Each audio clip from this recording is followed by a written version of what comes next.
Thanks, Trine. So you gave me a lot of courage to be on this stage. And welcome, good afternoon. As Trine introduced me with very nice words, I've been in different businesses for the last 28 years, so I feel like a bit like a dinosaur. Many people were not even born at that time when I started some of my businesses. But here I am, I'm still feeling young and being the CEO of a company called LeapIN for the last 3.5 months. The company is maybe not so well known as like some previous speakers like Taxify, but nevertheless it was voted to be the number 2, number 3 most promising startup in Estonia, along with Taxify actually in a poll in December, which is an annual poll amongst the tech leaders. And of course I would like to think it's because of me, I'm on board and like everybody's voting it high, but actually LeapIN was pretty high also the year before, it was number 3. So, which means that there is definitely a company which is doing something really amazing and interesting, and I'm very happy to be part of that. Having been a venture capitalist, I usually think of my life and of my time as something I also invest. And before I joined LeapIN, I made my due diligence and I actually went through different investment opportunities or next career opportunities in order to see where I would invest my time in the next few years. And as a venture capitalist, you usually take a look at 2 things. First, you take a look if the market itself is growing. You don't want to be like swimming against the tide, so you might have an excellent company, but if it's on a decreasing market, you really must think twice before joining it. And secondly, if the team is great. And in case of LeapIN, it actually ticks both checkboxes. So speaking about the trends, the previous speaker was actually bringing to the point, freelance work, free work is on the rise, and you can now build whole companies just relying on freelancers. And Clitman was a perfect example of that. Take a look on this chart, and not so many people realize, but there is actually a tectonic shift happening in the work. In about 10 years, as predicted on this slide, for example, employment in the United States will mostly be based on self-employment and freelancing, on free work instead of traditional employment. We see the same happening in many other countries. We can see the same happening in Estonia. Like so many people here have their own little LLCs, OUs, just makes sense from tax point of view, and very often they like do their main job through their own company, or they moonlight through it, or they invest through their own company. But that's happening in other countries as well. So usually it's between 5 and 30% of population that works as independent workers, and that's on the rise. So that's a very big number. Like if you take European Union and United States, like it's about 820 million people in total. About 160 million people or so are involved in independent work already today. And that's McKinsey report from 2 years ago, so most likely the number is bigger today. So we estimate that about maybe like 50 million of that is in a higher end, basically people earning like at least a few thousand, like 3,000–4,000 euros a month and above, like maybe a few tens of thousands in an upper scale. So, and there's also a low end of gig workers, like Uber drivers and so on, who are usually earning less. So, but it's a big number. And the economic effect of freelancing in Europe and the United States today is about $4 trillion. Like, there's lots of zeros in this number. And that's a big number. And it's not visible in any government statistics because there is very little countries which actually keep tally on how many freelancers, how many independent workers there are. There's also a little bit of hidden economy, sometimes like gray economy, so to say, but it's a huge number. And it can be compared, let's say, if you take telecom market, global telecom market is $1.2, $1.3 trillion, so it's about 3 times bigger than telecom market. And this means that if you have something to offer to such a big market, you must be on the right track. It is growing. It's growing pretty fast. It's growing about 3 times faster than traditional employment-based economy. So again, a good sign. And what is most important, this is a very underserved economy. In any parts of the economy, you have a certain ecosystem of service providers. Would it be banks? Would it be telecom providers, insurance companies, accounting service providers, and so on. Today, if you take freelancers, if you take micro businesses, it's like one person owning a company, so those people feel abandoned.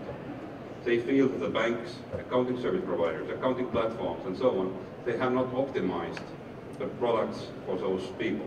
For example, they don't want to see different service providers. So they would like to see a bank that does also accounting. They would like to see a bank which also has like cash flow forecasting, and so on, so on. So once they are ready to pay more, because today they are spending a lot of time.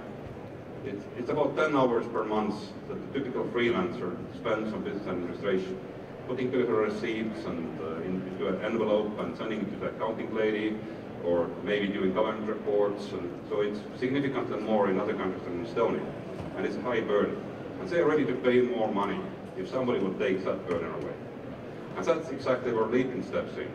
So what we are building in our company is what we call an operating system for micro businesses.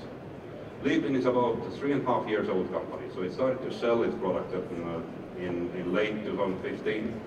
So, and initially it was based, and it still is based, the product that we are selling is based on Estonian e-residency.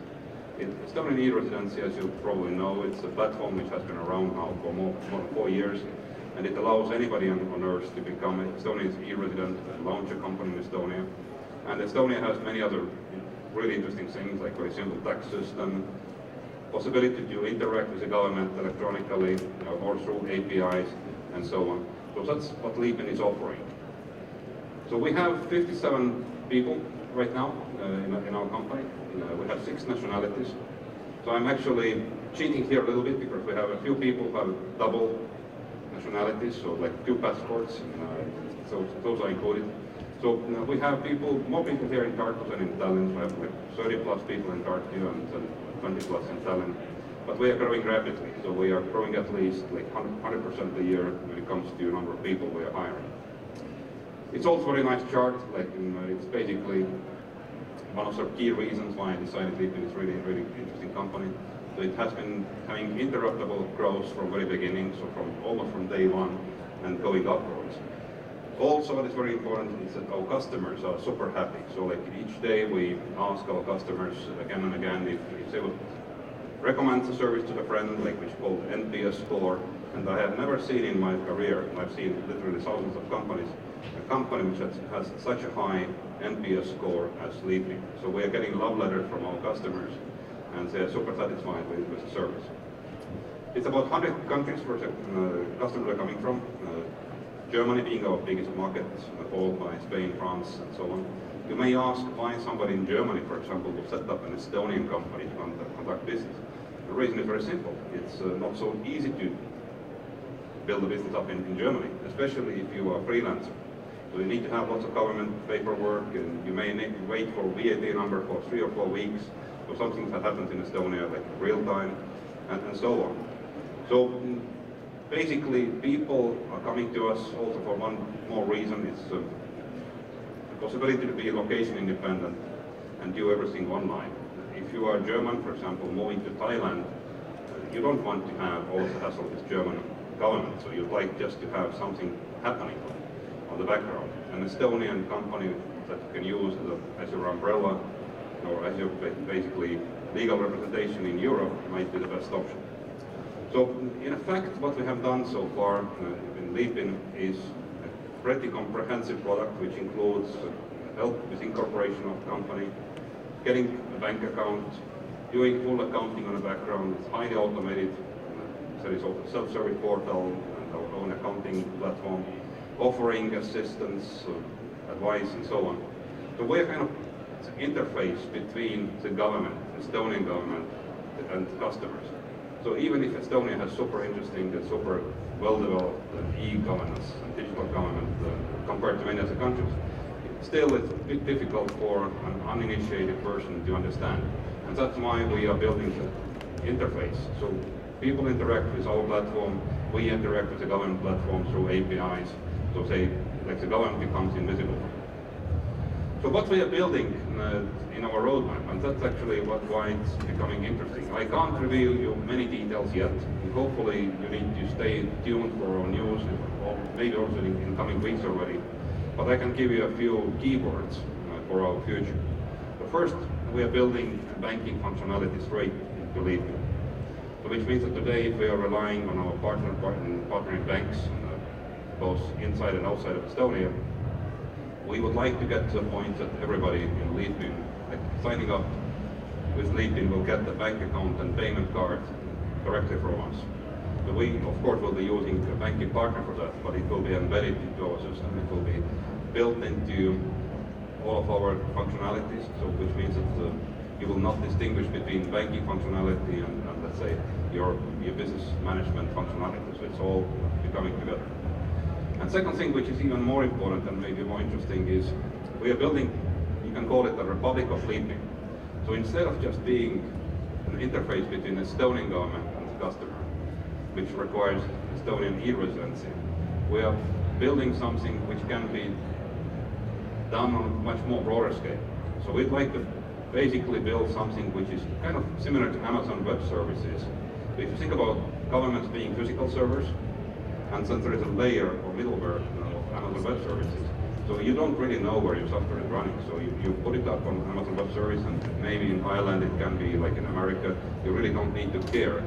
So the same as a government. So we'd like to build something which is between national governments and the customers, so that people who would like to launch their micro businesses, most of all, would sign up with LeapIN instead of signing up with the government and run the business as they would be running it in a classical way.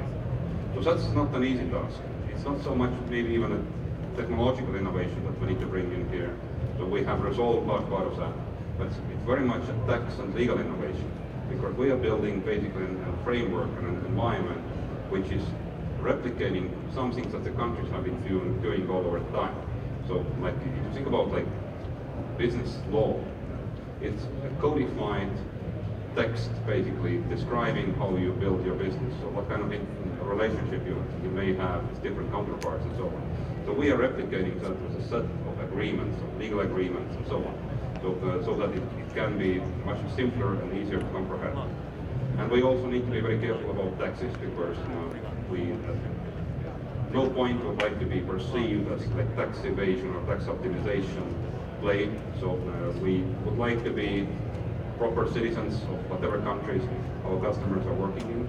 So, but again, we would like to make it much easier. So we would like to be on a side or be an advocate of some micro business in interaction with the government, so that paying taxes and government interaction will be as simple as possible. So that completes my presentation. We are hiring, so we have a booth over there. Like we are hiring developers, we are hiring accountants, product managers, designers, tax and compliance experts, community managers, marketing people, AML experts. Anyway, so if you feel that you fit any of those categories, just give us a shout. Come to visit us. We may not have all of our positions yet on our website, so but we are hiring heavily of talent, both in talent in Tartu and in the future also outside of Estonia. Thanks a lot.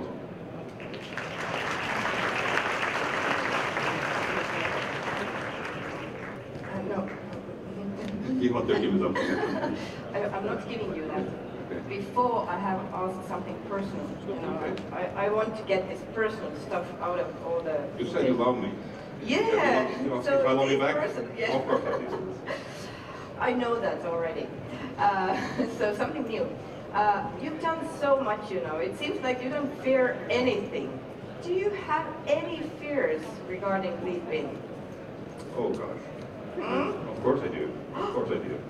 And actually, how interesting it may sound. So this morning we had a meeting with our team here in Tartu, and I gave them a task to basically write how many reasons they could figure out how to kill LeapIN. So basically, instead of like letting everybody else figure it out, let's start from inside and then try to work with those risks. Yes, there are many risks. Legal risks, tax risks, technology risks. But we're trying to mitigate them, and that's my job. Yeah. You have a great job. I think that you have some, you don't even really realize what kind of influence you have on the ecosystem here in Estonia, as well as, you know, now borderless. Like, entrepreneurs can do their businesses wherever they want with LeapIN, so that's amazing. Thank you. Thanks. So here's the gift. Then a big applause.